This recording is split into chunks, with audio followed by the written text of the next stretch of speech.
Bien, Buenas continuemos tardes. entonces. Sí, buenas tardes, doctor y compañeros. A continuación vamos a hablar sobre la intussuscepción, que también es denominada invaginación. Siguiente diapositiva. Como definición tenemos que la intussuscepción, esta corresponde a lo que es la introducción de una porción del tubo digestivo en uno de sus segmentos adyacentes. Se conoce como la causa más frecuente de obstrucción intestinal entre los 5 meses y los 3 años de edad. Y también se considera como la urgencia abdominal más frecuente en niños menores de 2 años. Se considera también infrecuente en lactantes prematuros. Siguiente diapositiva. Bien, en cuanto a la epidemiología, tenemos que como el 60% de los pacientes que va a presentar intussuscepción son menores de 1 año y el 80% de los casos va a ocurrir en menores de 24 meses. Como ya mencioné, es muy infrecuente en los recién nacidos y hay una incidencia de 1 a 4 por cada 1000 nacidos vivos, y con mayor frecuencia se va a presentar en varones que en niñas, teniendo una proporción de 3 a 1. Siguiente diapositiva. Con la clasificación según el segmento intestinal comprometido, tenemos que en la mayoría de los casos las invaginaciones van a ser de tipo ileocólica, en un 90%. También se va a presentar con menos frecuencia, tenemos una invaginación de tipo secocólicas y rara vez van a ser ileales. También muy pocas veces el apéndice forma el vértice de la invaginación. Como podemos observar en este cuadro, el tipo de invaginación puede ser ileocólica, ilioileal, también colocólica o rectosigmoidea, así como podemos observar aquí en las imágenes. Siguiente diapositiva. Según su etiología también se va a clasificar alrededor del 90% de los casos de invaginación, como ya les mencionaba, va a ser en niños menores de 2 años. Y esto va a ser un carácter idiopático o de origen primario. Y también en niños mayores a 2 años puede ser de causa ya sea anatómica o secundarios. Siguiente diapositiva.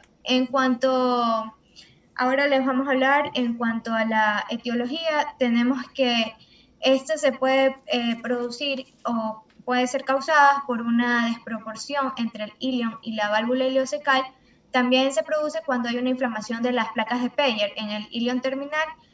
Estas que se deban como consecuencia de una infección gastrointestinal o de introducción de nuevas proteínas alimentarias. También se puede dar por un aumento en la peristalsis, y en lactantes mayores a 1 año va a aumentar el riesgo en las 2 semanas posteriores a recibir la vacuna de antirrotavirus, que esta se va a asociar a invaginación. También otra de las causas es el adenovirus de tipo C, en donde se ha podido apreciar una correlación con infecciones respiratorias que pueden ser recurrentes por estos adenovirus, y también el trastorno puede complicarse a una otitis media.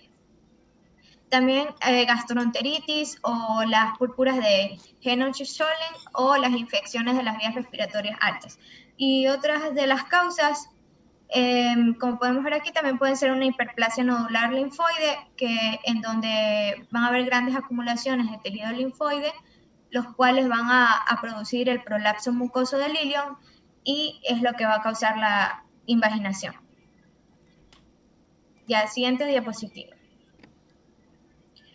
Hablando aquí sobre el punto de guía o de origen de invaginación, que esta sería una causa secundaria, esta menciona que este punto de guía va a corresponder a una masa o a una anomalía intestinal, que es la que va a ser la causante de la invaginación. Y estos van a ser más frecuentes en los niños mayores de 2 años de edad. También se debe considerar que cuanto mayor es el niño, va a haber un mayor riesgo de que exista este punto de origen de masa o anomalía intestinal. Y Por ejemplo, estos puntos de orígenes pueden ser el divertículo de Meckel, también tenemos aquí los pólipos intestinales, linfomas, leiomiomas, hemangiomas, los quistes de duplicación intestinal y las líneas de sutura anastomóticas por operaciones abdominales. Siguiente diapositiva. Ya, en cuanto a la fisiopatología, tenemos que la porción superior del intestino, que también es la que va a ser denominada el asa invaginada, esta se va a introducir en el intestino inferior y arrastra el mesenterio dentro del asa envolvente o invaginante. Entonces, esta constricción que se produce, la constricción del mesenterio, es lo que va a obstruir el retorno venoso y por ende se va a causar lo que es una ingurgitación del asa invaginada, que a su vez va a estar acompañada de edemas y también de hemorragias de las mucosas, lo que va a hacer que se produzca en el paciente heces sanguinolentas que pueden contener mucosidades. Y la mayoría de las invaginaciones no van a estrangular el intestino en las primeras 24 horas, pero sin embargo puede producirse más tarde lo que es una gangrena intestinal y el shock. Siguiente diapositiva. Ya, en cuanto a las manifestaciones clínicas, tenemos que va a ser característica una triada clásica, que es el dolor abdominal. Este va a ser de característica que es de inicio súbito y también reaparece cada 15 a 20 minutos. También se puede palpar lo que es una masa abdominal que tiene como característica que sea en forma de salchicha y la presencia de las heces hemáticas con un color como de jalea de grosellas. La sangre puede aparecer en las primeras 12 horas, pero a veces no aparece hasta 2 días, pero no se debe esperar lo que es la evacuación de estas deposiciones hemáticas para sospechar de una intususcepción, porque, como ya lo mencionamos, puede ser una ocurrencia tardía. Siguiente diapositiva.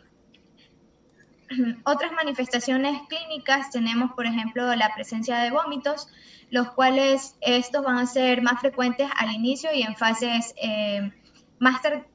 tardías se tiñen de un aspecto bilioso. También va a presentar esfuerzos en la defecación y el paciente va a estar acompañado de llanto intenso. Y otros signos y síntomas neurológicos, como por ejemplo hipotonías y también las letargias. También puede desarrollarse lo que es un estado similar al shock y acompañado de fiebre y peritonitis, y a su vez el pulso puede volverse débil o también las respiraciones pueden volverse superficiales y también quejosas. Y por ejemplo, en otros casos van a existir por ejemplo, en que los pacientes presenten dolor abdominal, no presenten dolor abdominal en ningún momento de la evolución clínica, sino que presenten nomás un letargo progresivo. Ya, siguiente diapositiva. Ya aquí tenemos que para el diagnóstico es necesario una correcta anamnesis y la exploración física, en donde en la inspección vamos a observar un abdomen característico que es globuloso. En la ocultación vamos a tener ruidos intestinales que pueden ser normales o discretamente aumentados. En la percusión se va a encontrar normotimpánico y a la palpación, como ya les mencioné, va a haber una masa abdominal en la cual va a tener como característica que sea en forma de salchicha y que pueda localizarse, esta se va a localizar principalmente en el abdomen superior derecho. Siguiente diapositiva. Ya, la ecografía, esta se considera como el método de imagen de elección, ya que tiene una especificidad del 98% para el diagnóstico de la invaginación, y esta vamos a encontrar una masa tubular en las proyecciones longitudinales y también un aspecto de donut en las imágenes transversales. Como podemos observar en esta imagen, Aquí se puede observar lo que es una imagen transversal de una invaginación ileocólica y se puede observar lo que ya hemos mencionado, que van a ser las asas dentro del intestino. Siguiente diapositiva. Ya, en cuanto a la radiografía simple abdominal, tenemos que estos van a ser variables y estos hallazgos van a depender de los síntomas y la presencia o las ausencias de las complicaciones. Se puede observar un área de invaginación o distensión de estas asas, como podemos observar en esta imagen radiológica, una invaginación intestinal que se va a localizar a nivel del ángulo hepático. Ya, siguiente diapositiva. En cuanto a los enemas de contraste hidrosoluble, tenemos que estos hallazgos van a mostrar lo que es un defecto en la represión o de una imagen en forma de copa en donde se va a obstruir o en el punto de la invaginación. Y aquí estos sirven se debe identificar lo que es el signo de muelle, en el cual va a referir un aspecto de contraste entre el asa invaginada y el asa invaginante. Como podemos observar en la primera imagen, es una invaginación del lactante en la cual se puede evidenciar la obstrucción y esta va a estar localizada en el colon transverso y también el material de contraste entre el asa invaginada y el asa invaginante va a ser el responsable de este signo de muelle, que también es conocido como signo de la espiral. Ya, aquí podemos ver otra imagen en la cual en la imagen derecha es donde hay un signo de invaginación intestinal en el enema de Vario y se va a denominar así debido al aspecto del contraste que va a penetrar entre el asa invaginada y el asa invaginante, donde podemos observar la flecha de color rojo, que como ya les mencioné, pues este también se conoce el signo de muelle como el signo de la espiral. Siguiente diapositiva. Ya, en cuanto al diagnóstico diferencial, tenemos que vamos a realizar el diagnóstico diferencial de la invaginación intestinal, ya sea con gastroenteritis agudas, también con la colelitiasis sintomática, la enterocolitis, el divertículo de Meckel y la púrpura de Scholen-Henoch. Tenemos que la enterocolitis, las heces van a ser de tipo sanguinolentas y los retortijones abdominales que van a acompañar a esta enterocolitis suelen poder diferenciarse de la invaginación, ya que aquí van a ser menos intensos y por lo general van a estar presentes lo que es la diarrea y en el lactante se va a demostrar decaído entre estos episodios de dolor. En cuanto a los divertículos de Meckel, tenemos que la hemorragia producida aquí va a ser de tipo indoloro, y en la púrpura de Scholen-Henoch o vasculitis asociadas a inmunoglobulinas A, tenemos presencia de síntomas articulares, también púrpuras o hematurias, y habitualmente va a estar acompañada de hemorragia intestinal. Siguiente diapositiva.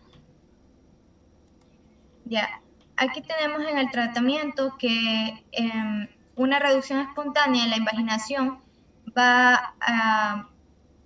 si se trata de una invaginación aguda, esta corresponde a lo que es un procedimiento urgente que va a ser realizado inmediatamente después de que se haya diagnosticado. Entonces, en la edad pediátrica, el tratamiento de elección va a ser lo que es la reducción radiológica de invaginación intestinal o el enema de solución salina. Y así tenemos que este neumoenema o reducción radiológica es considerado como el tratamiento conservador más extendido y en el cual se va a realizar una insuflación de aire a través de la sonda rectal. Se procura mantener una presión constante intracólica entre 80 a 100 milímetros de mercurio y posteriormente se va efectuar un control fluoroscópico comprobando que haya el paso de aire al ilion distal y a su vez se realiza una radiografía para control de la acción terapéutica. Ya. Siguiente diapositiva. En cuanto a la reducción con enemas de solución salina, tenemos, como ya les mencioné, que va a haber una presión efectiva de 80 a 100 centímetros de agua. Esta va a ser considerada para lactantes en evolución de menor a 24 horas y sin oclusión intestinal ni peritonitis. También se debe considerar que se ha realizado una reducción con enema exitosa cuando vayan a desaparecer los síntomas y también la masa abdominal, y si hay una evacuación de material fecal, con varios se va a observar en esto. Y no se van a realizar más de 3 intentos, cada uno debe ser alrededor de 15 a 30 minutos. Y en caso de la intervención quirúrgica que tenemos aquí, esta debe reservarse para estos casos, como podemos ver aquí, pacientes mayores a 2 años, también que tengan una evolución mayor a 24 horas, en presencia de oclusión intestinal peritonitis, si hay signos de shock o sepsis, sospecha de necrosis o perforación intestinal y las recurrencias múltiples. Siguiente diapositiva. En cuanto a las complicaciones, tenemos que muchas de estas invaginaciones del intestino delgado y algunas en el intestino muchas de estas invaginaciones se van a reducir de forma espontánea, pero las consecuencias que si no se tratan, por ejemplo, la invaginación colónica ileal, esta puede tener complicaciones como por ejemplo el infarto intestinal, también la perforación y la peritonitis y muerte. También puede haber otras complicaciones como las hemorragias mucosas, como ocurre en la púrpura de Henner-Schönlein y en la púrpura trombocitopénica idiopática o también en la hemofilia. Ya, tenemos que la mayoría de los lactantes se recuperan, pero siempre y cuando estas se produzcan en las primeras 24 horas. Y la mortalidad aumenta tras este periodo, en especial después del segundo día. Siguiente diapositiva. Ya, aquí tenemos en cuanto al pronóstico, pueden haber recidivas las cuales van a tener lugar entre las 72 horas posteriores a la reducción, y estas tasas de recidivas son del 2 es alrededor del 10%, pero tras la reducción quirúrgica disminuye al 2 al 5%. ¿Ya? Y la frecuencia de invaginación recidivante puede reducirse con el uso de corticoides o también con procedimientos radiológicos, y en pacientes con recidivas ileocólicas múltiples es necesario sospechar de la existencia de un punto de invaginación y plantear también como método la cirugía laparoscópica. Siguiente diapositiva. Bien, gracias, niña Gambarro. Vamos, Verónica.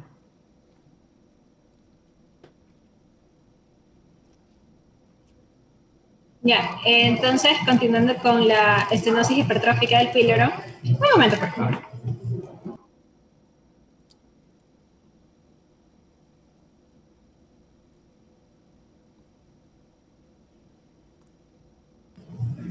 Ya, disculpe. Continuando con la estenosis hipertrófica del píloro, esta anteriormente también era conocida como hipertrofia congénita del píloro o estenosis pilórica hipertrófica infantil, con el fin de diferenciarla de la estenosis que se observaba en el adulto. Esta consiste en un defecto congénito en el cual la abertura del píloro es demasiado estrecha, de manera que no se permite el paso de los alimentos hacia el duodeno. Y los niños que cursen con esta estenosis pilórica, por lo general presentan fuertes vómitos durante las primeras 2 semanas de vida. Siguiente. Ya, en su epidemiología, la estenosis hipertrófica del píloro afecta típicamente a lactantes pequeños y a los recién nacidos. y se presenta entre las 2 y las 8 semanas de edad, con un pico entre la tercera y la quinta semana de vida. Es más común en varones que en mujeres y tiene una mayor incidencia en primogénitos. La prevalencia se ha estimado en 2 a 5 casos por cada 1000 nacidos vivos. Y a su vez constituye la principal causa de cirugía en los pacientes menores a 6 meses de edad y la segunda causa en aquellos pacientes que son menores de 2 meses de edad. Siguiente. Ya, en los factores de riesgo, la eritromicina administrada en las 2 primeras semanas de vida corresponden a un factor de riesgo. Este fármaco está asociado a un incremento del riesgo de la estenosis del píloro, ya que actúa como un agonista de la motilidad y también induce contracciones gástricas y pilóricas que son muy fuertes, lo que pueden llevar a la hipertrofia pilórica.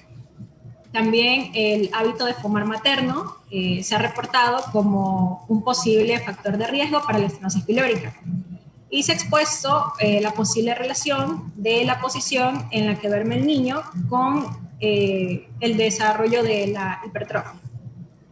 ¿Qué posición? ¿Qué posición?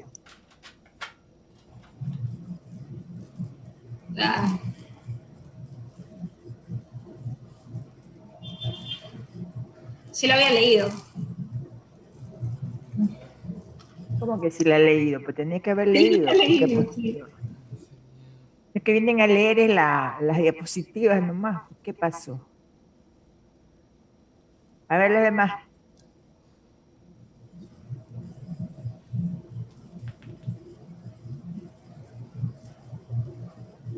A ver, señor Izquierdo.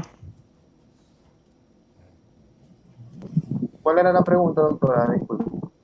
Que ella dice que tiene que guardar relación con la posición de dormir el lactante. ¿Con qué posición?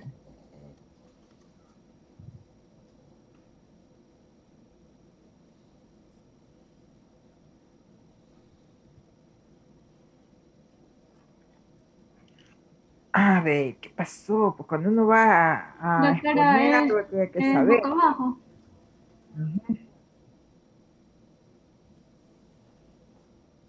En decúbito izquierdo.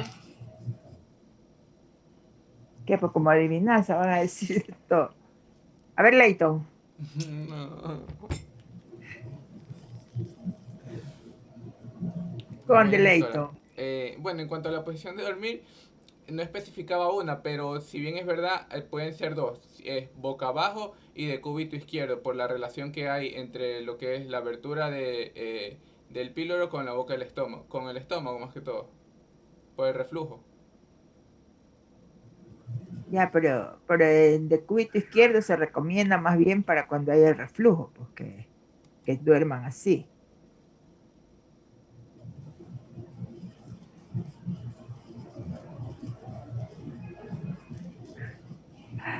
A ver, Verónica, tiene que ponerse a investigar eso. A ver, siga.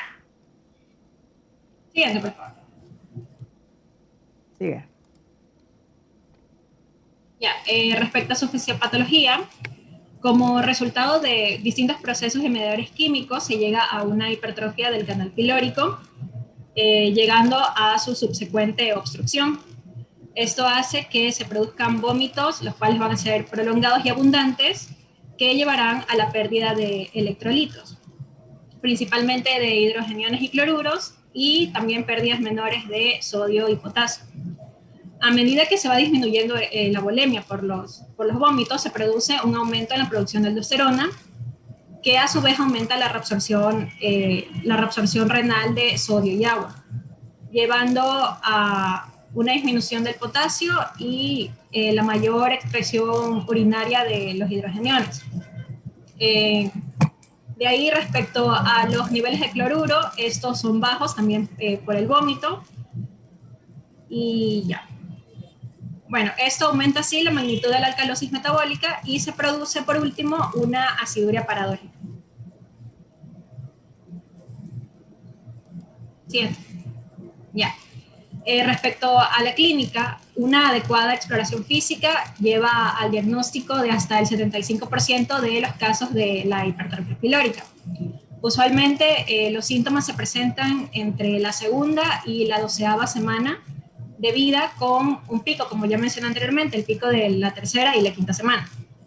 En un inicio, los vómitos no son necesariamente vigorosos ni tampoco son frecuentes, pero conforme van pasando los días y esto va evolucionando, sí adoptan estas características. Estos vómitos son no biliosos y se dan después de cada comida y en proyectil. La emesis que se presenta es caracterizada por la expulsión violenta del contenido gástrico por la boca, y esta puede incluir tintes hemáticos. Y en etapas tempranas los infantes no parecen enfermos ni están febriles, lo que en ocasiones puede retrasar el diagnóstico. Y un diagnóstico tardío va a traer como consecuencia una deshidratación severa y la pérdida de peso por la indebida ingesta de los fluidos y por también una pobre ingesta calórica. Siguiente. Ya, en el examen físico. Para poder realizar el examen físico es necesario que el infante tenga su abdomen relajado. Los dos hallazgos más importantes en este examen físico serán las ondas gástricas peristálticas, las cuales serán visibles en el abdomen, en el área superior izquierda, y el signo de la oliva. Este signo de la oliva se corresponde con un píloro palpable. También es considerado un signo patonomónico. Para la palpación se debe primero identificar el borde del hígado y luego aplicar una presión leve en el mismo y dirigirse hacia caudal. En la mayoría de los casos, la hipertrofia se va a poder palpar como una masa lisa o elongada y dura por debajo del borde del hígado que se está palpando. Y algunos pacientes presentan ictericia de grado variable. También se pueden encontrar signos clínicos de deshidratación, como mucosas secas, la depresión de la fontanela, un llenado capilar lento y un signo del pliegue. Siguiente. Respecto a su diagnóstico diferencial, se puede realizar este diagnóstico diferencial con distintas patologías. Entre ellas tenemos el reflujo gastroesofágico fisiológico, ya que representa la condición más común, es mucho más común que la hipertrofia pilórica. Este reflujo gastroesofágico se caracteriza por una regurgitación que sucede después de la alimentación y no está acompañada de vómitos y explosivos, y por lo general el lactante se encuentra con un buen estado general y tiene un incremento pondoestatural normal. De esta manera se va a diferenciar con la hipertrofia pilórica. También está la obstrucción intestinal, las cuales estas pueden estar causadas por vólvulos intestinales o por hernias atascadas. Lo remarcable en esta condición de la obstrucción es que suelen presentarse vómitos biliosos y el deterioro clínico es bastante rápido, a diferencia de lo que ocurre en la hipertrofia pilórica. La hiperplasia suprarrenal congénita también se la considera porque esta se manifiesta con vómitos y letargia, pero se la va a poder diferenciar de la hipertrofia pilórica por los resultados de laboratorio, en los que en la hiperplasia suprarrenal se van a destacar acidosis metabólica, hipoglicemia e hipercalemia. Entre otros está la gastroenteritis viral, las infecciones respiratorias y el adenomioma gástrico. Siguiente. Para su diagnóstico se pide exámenes de la bioquímica sanguínea. El hallazgo más característico aquí será la alcalosis metabólica, por la pérdida de los hidrogeniones a través del contenido gástrico. Con el vómito también se va a poder perder el cloruro, lo que lleva a la hipocloremia. Y puede existir también hipocalemia. En el hemograma completo, este puede ser usado para descartar cualquier proceso séptico que pueda estar causando los vómitos. Y se describe que aquí puede haber hemoconcentración por la deshidratación. Por ello, puede encontrarse una elevación de la creatinina. Asimismo, la densidad urinaria también puede estar elevada, pero estas no tienen datos de infección. Otro hallazgo es la elevación de la bilirrubina indirecta, que puede explicarse por la disminución del tránsito gastrointestinal, que a su vez produce un aumento de la circulación enteropática de bilirrubina. En lo que respecta a los estudios por imágenes, una radiografía simple de abdomen puede mostrar distensión de la cámara gástrica, con poco o con escaso aire distal, pero aún así más se recomienda la ecografía abdominal. En la ecografía abdominal se puede mostrar una musculatura pilórica engrosada y se llega al diagnóstico por un canal pilórico mayor a 14 milímetros de longitud y mayor a 4 milímetros de espesor. Y en el estudio contrastado con bario se describe el signo del hombro. Este signo corresponde a una colección de bario en el antro prepilórico, el cual va a estar dilatado. Y también se puede encontrar el signo de la cuerda, o también denominado el signo de doble riel, que son dos líneas delgadas de bario que se encuentran comprimidas entre la mucosa pilórica que va a estar engrosada.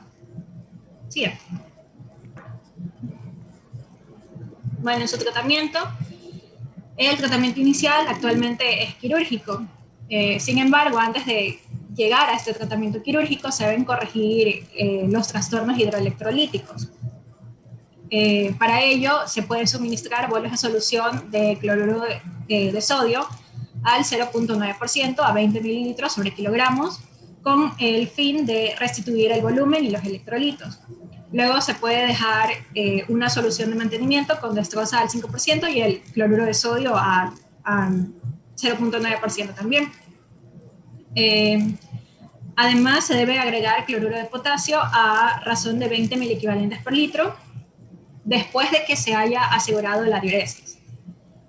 Una vez que ya el paciente se encuentre compensado, ahí sí se lleva a cabo la piloromiotomía. Y el tratamiento farmacológico, la droga más utilizada aquí es el sulfato de atropina, primero por vía endovenosa mientras se resuelven los vómitos, y luego ya una vez resuelto se continúa por vía oral. La dosis recomendada es de 0.01 miligramos sobre kilogramo dosis, que puede ser administrada hasta 6 veces al día, y se recomienda administrarla 5 minutos antes de la alimentación para evitar los vómitos. Siguiente. Ya. Entre sus complicaciones, una estenosis o hipertrofia pilórica puede causar problemas de crecimiento y desarrollo o deshidratación. Esta deshidratación, evidentemente, por los vómitos frecuentes, que también pueden producir un desequilibrio electrolítico. La irritación estomacal, también los vómitos repetidos, pueden irritar el estómago y hasta pueden llegar a causar un sangrado leve. Y por último, la ictericia, que se produce rara vez por la acumulación de bilirrubina, lo que va a causar, por supuesto, la coloración amarilla de la piel y de las mucosas. Siguiente. Bien, vamos Leite, en el caso clínico. Buenas tardes, doctora, compañeros. Bien, ahora vamos a ver un caso clínico.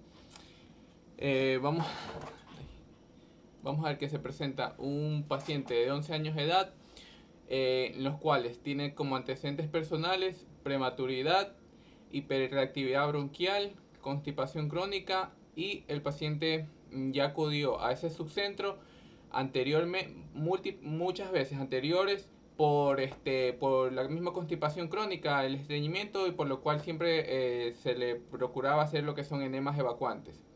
Bien, teniendo como datos, como antecedentes personales eso, empecemos. Vamos a ver que el motivo de consulta por el cual el paciente de 11 años acudió al servicio de urgencias de un hospital fue dolor abdominal, vómitos y diarrea. De acuerdo a esto, ya podemos orientarnos bien a dónde está la posible patología, la posible lesión, el posible daño, que es el aparato digestivo. Sí, es verdad, porque estos síntomas son variables y pueden ser pueden ser infecciones, pueden ser obstrucciones, pero lo importante es saber que son síntomas gastrointestinales. el día que el paciente, el día 1, el paciente acude nuevamente al servicio de urgencias presentando un cuadro de 12 horas de evolución que se caracteriza por dolor abdominal en región periumbilical de inicio brusco, tipo cólico y que va a estar en relación con la ingesta, con la ingesta alimentaria, con la ingesta de comida. No cede con antiespasmódicos y se asoció vómito alimentario y un episodio diarreico. Vamos a ver, por lo cual al paciente se le recetaron fármacos y lo mandaron a su casa. 2 días después vamos a ver que el paciente acude en nueva consulta, pero acude porque el dolor abdominal era persistente y adicional al cuadro anterior vamos a ver que ya tenemos fiebre de baja cuantía, pero es un factor importante el hecho de que ya el paciente presente fiebre. Bien, entonces, en cuanto a eso, en el día 3, ¿cómo fue el examen físico que se realizó al paciente? Lo que más llamó la atención fue un abdomen blando, un poco depresible, con una masa palpable en la fosa ilíaca derecha, levemente dolorosa. No presenta tanto ni resistencia muscular ni signos de irritación peritoneal. Hasta ahora vamos a ver que es un caso que no nos indica algo focal, algo localizado. Es algo más que todo difuso, que todavía no tenemos un diagnóstico correcto. Tenemos que tener en cuenta antes que, como les dije anteriormente, que el paciente antes había acudido por múltiples edemas para que se realice, puede ser por obstrucciones, por fecalomas impactados en lo que es el tubo digestivo. Cuando se le habían hecho las ecografías anteriormente, en las consultas anteriores, vamos a ver que todos los órganos todos los órganos intraabdominales en cuanto a tamaño estaban normales, no había líquido, ni lo que sí se observó fue una pequeña cantidad de material esterocoráceo, que material fecal, en el intestino, en el abdomen inferior, pero ningún síntoma, ninguna evidencia de algo, de un proceso obstructivo o alguna lesión. Igual que la radiografía. Esto fue en las consultas anteriores al día 1 o el día 3. Bien, una vez una vez en el día 3 se le realizó un enema evacuante debido a que era lo que siempre se le realizaba a este paciente por los que tenía la constipación crónica y los posibles impactaciones en lo que es el tubo digestivo.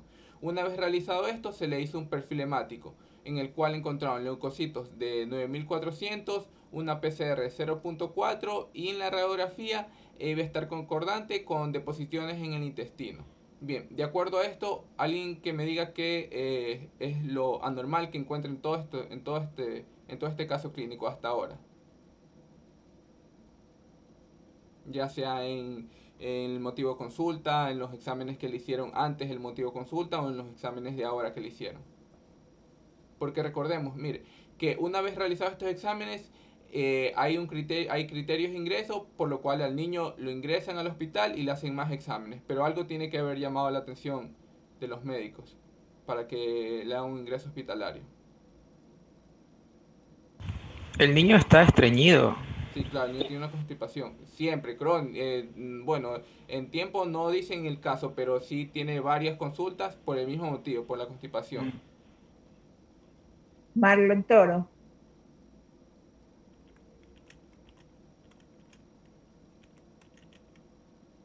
No está.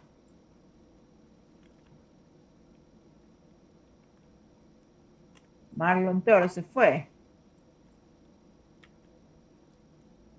Entonces hay que ponerle falta, no está aquí. Y no me digan que se le cayó el internet ahorita. A ver, entonces conteste. Claro, A ver, señorita Denise Torres. Algo que encuentren anormal o normal inclusive en todos los datos que hemos dado. Denise. Sí, doctora, yo la hiperactividad bronquial, eso fue lo que me llamó más la atención. Además de, como ya lo mencionaron mis compañeros, la constipación crónica. Claro, si bien es verdad, la hiperactividad bronquial tenía el paciente y le estaban dando fármacos para eso, creo que para el asma. Y la constipación crónica es importante porque no es solo una vez que el paciente ha tenido esto, son múltiples veces. Entonces, o si tenemos que tiene impactación de lo que son material esterocoráceo o fecaloide, más lo que son dolor abdominal, vómitos y diarrea, tenemos que tener en cuenta cómo eran estos síntomas. El dolor fue de inicio brusco, es decir, es una patología aguda. Vamos a ver que es tipo cólico y no cede con ningún antiespasmódico. Al igual que el vómito, es después de la comida y un episodio diarreico.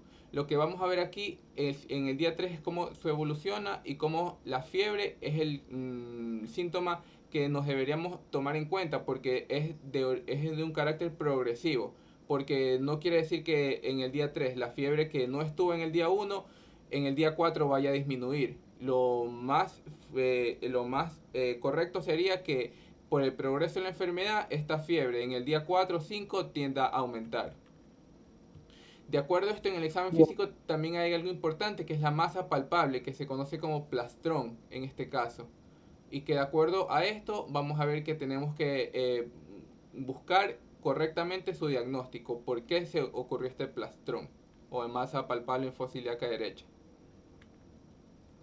Yo creo que toda esta evidencia fue como que suficiente para que a los médicos les diera como inicio saber que este paciente podía complicarse y por eso dieron su ingreso hospitalario. Una vez que ocurrió el ingreso hospitalario, le hicieron nuevos exámenes y una ecografía abdominal y esto fue lo que encontraron. En exámenes de laboratorio vamos a ver los exámenes que pidieron: creatinina, nitrógeno urémico, ureico, hematócrito, hemoglobina, volumen corpuscular, concentración de hemoglobina corpuscular, leucocitos, plaquetas, es la velocidad de hemosedimentación, la sedimentación de orina normal y el urocultivo normal. Bien, de acuerdo a estos valores, ¿ustedes cuál les llama la atención o no les llama la atención nada o están normales según ustedes?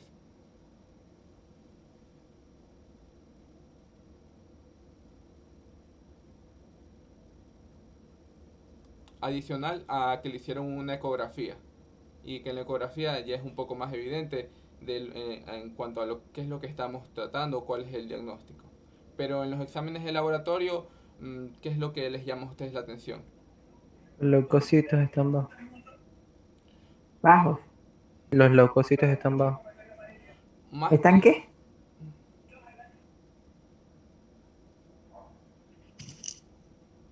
A ver, ¿quién está hablando? Los leucocitos. ¿Quién está hablando de los leucocitos? Hola, ¿qué ¿Sí alumno habla? se me escucha? Dani, disculpe que está Dan, medio distraído el internet. Dani, usted dice que están los leucocitos bajos. Sí, no están bajos. ¿Y cuánto es los leucocitos normales? No son a partir de 10.000, no. no, son de 6.000 a 10.000, eso es lo normal. Pero más allá de eso, el paciente tiene 8.000, es verdad. Eso es lo que yo a veces digo. El paciente puede estar dentro del rango normal de leucocitos, pero hay que ver cómo están sus subdivisiones. Exacto. Los leucocitos, si tiene el paciente 7.000, por un ejemplo, tenemos que ver cuál es la fórmula leucocitaria por sí. Cuántos segmentados neutrófilos, cuántos linfocitos, porque la variación de uno de ellos puede ser significativa y no ser proporcional a cómo estén los demás. Es importante, lo normal que sean neutrófilos es de 50 a 60 más o menos, de linfocitos de 20 a 30, los monocitos en 5 y las demás como basófilos 0 o 0.5 por lo general. Aquí lo que más nos llamaría la atención es verdad, creatinina normal, NU normal, hematócrito normal, todos son valores normales, pero puede deberse a que sean normales a que recién el cuadro de la apendicitis se esté instaurando. Por eso, nunca tenemos que esperar que el cuadro de la apendicitis ya tenga leucocitos más de 15.000, más de 20.000, porque eso significaría que es una complicación, ya una ruptura del apéndice o una infección grave. Entonces, aquí lo que nos llamaría la atención es el 64% de segmentados, es decir, de neutrófilos maduros. Eso es como un marcador que tenemos que tenerlo en cuenta. No siempre está, pero siempre tener en cuenta eso. Porque los demás valores no nos dan para un cuadro y cualquier médico que recién esté graduado podría rechazar un cuadro apendicular pensando que no es porque no tiene leucocitos elevados.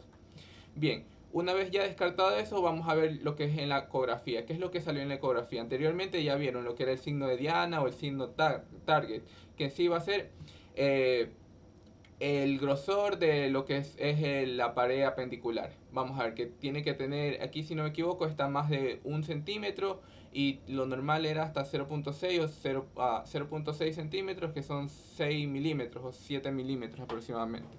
Una vez ya con esto, ya podemos tener en cuenta que hay un proceso apendicular patológico. Pero ¿qué es lo que tenemos que ver en cuenta? Como dije anteriormente, cuando hay obstrucciones del apéndice, no solo es el apéndice el que tiene problemas, no solo son las paredes del apéndice. Espera un momento. No son solo las paredes del apéndice el que tiene el problema, es todo el órgano y sus vecinos. ¿Quiénes son los vecinos? Pueden ser ciertos ganglios que encontremos, pueden ser los líquidos, cuando puede haber una fuga de líquidos. Entonces, no es normal esto aquí que podemos ver. Esto es líquido, es agua, es contenido que se ha salido. Entonces, esto es patológico. ¿Qué más podemos ver? Ciertas grasas. Por lo general, siempre cuando ocurre un proceso inflamatorio, no solo en apéndice, en páncreas, hígado, en colon, siempre tenemos que ver la grasa, porque la grasa es un correcto mediador de inflamación. Y cuando la grasa esté brillosa, hiperecoica, significa que hay un proceso inflamatorio en ese sentido. Bien, una vez ya teniendo en cuenta todo esto, ¿cuáles consideran ustedes que es el diagnóstico definitivo del paciente? Una apendicitis aguda. Claro, una apendicitis aguda. Y eso que al paciente no, en el caso clínico no se le realizaron puntos importantes, puntos de McBurney, de Nunfi, de Rosenberg, de SOAS o de obturador, que son puntos que ya se habló en la clase anterior. Pero como dijo la doctora, con que se presente un paciente a su consulta privada y si ustedes tienen un ecógrafo es de gran importancia porque un eco es rapidito, en 5 minutos lo pueden hacer a diferencia de una radiografía que exponen al paciente a radiación y que tiene un periodo de tiempo, igual que la tomografía que no la deben realizar a menos que sean casos excepcionales. Bien, y una Pero y vez... ahora hay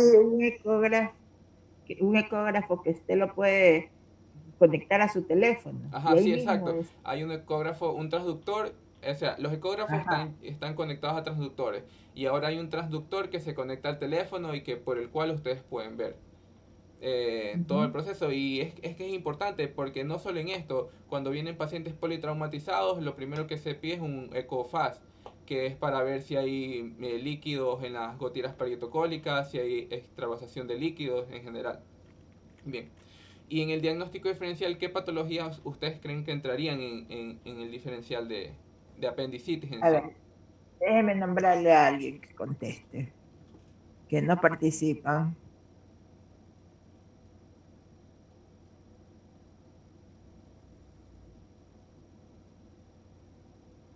A ver, Carlos Río Frío. Sí, doctora, buenas tardes. A ver, diga el diferencial, están preguntando. Eh, Se podría pensar en un fecaloma o parasitosis.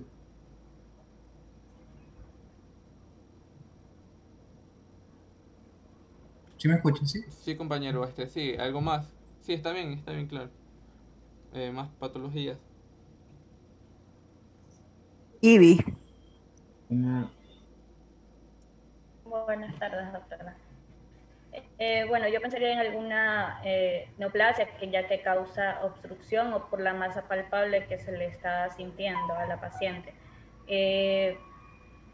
No recuerdo si era sexo femenino, también podría pensarse, aunque tiene 11 años, en algún embarazo ectópico. También mm, mm, mm, mm, Pero la masa palpable la tenía en fosa ilíaca derecha, ¿no? Sí. Ujú. Es pero lo ese que, puede lo causar que, obstrucción también, entonces. sí, pues lo que dice el plastrón La, apenicular que se puede palpar. Ujú. uh-huh. Bueno, Guevara, ¿qué más dice? podría ser también parásitos, como la ascaris. Claro, compañero. Bien, dentro del diagnóstico diferencial están las múltiples causas que ustedes dijeron, pero al momento de evaluar una masa es importante siempre tener en cuenta aspectos como si puede verse a un proceso neoplásico, ya sea benigno o maligno, puede verse a un proceso, un proceso inflamatorio infeccioso, en el caso de las parasitosis, que es común, o un proceso ya no infeccioso, tanto inmunológico como una enfermedad de Crohn o una torsión testicular, pero o ser parte ya de una miscelánea, pero siempre teniendo en cuenta las características de una apendicitis se la puede diferenciar de todos estos procesos que hemos visto. Y no solo con las manifestaciones clínicas, también con exámenes de laboratorio y con lo que son exámenes de imágenes. Muchas gracias. Muy bien.